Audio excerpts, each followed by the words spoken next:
So I almost felt guilty for chuckling at this one. And the reason why is it was just oozing with fear instead of facts. And it is true, when you're exposed to hazardous materials, there are health concerns there. That's why we call them hazardous. And that doesn't mean that because there are hazardous materials, we're not aware of the hazards. Just the opposite. By the fact that we've identified them as hazards means that we recognize those health concerns that are there. And the same applies to radioactive air or radio aerosols. We understand those hazards. And this thousands and millions, oh my goodness, radioactive air is natural. It's always been around. You've breathed it your entire life. Radon comes from the ground.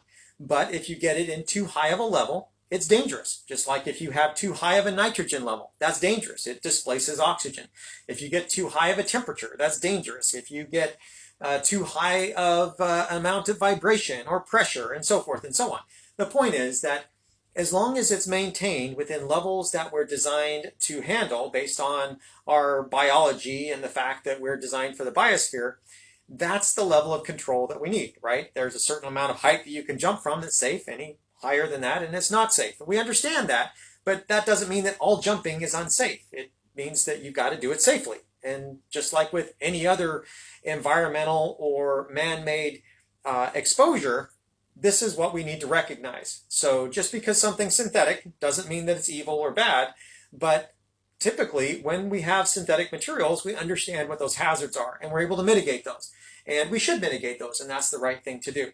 So we do understand what the hazards are from radioactive releases from facilities, and that's why those facilities have a license and they're regulated to make sure that the levels that they will release are negligible in terms of any kind of measurable environmental or health impact to the population. In fact, as a general rule, they're many orders of magnitude below any kind of a measurable level. That way you could just have them going off all over the place and still have no measurable effects. That's what the regulation buys us, and that's why we're so conservative with those licenses, to make sure that they have negligible impact, even if compounded many, many times over. That's how we do it. So we really don't want to get bogged down with fear. We want to stay focused on sustainable, environmentally friendly, cost-effective technologies.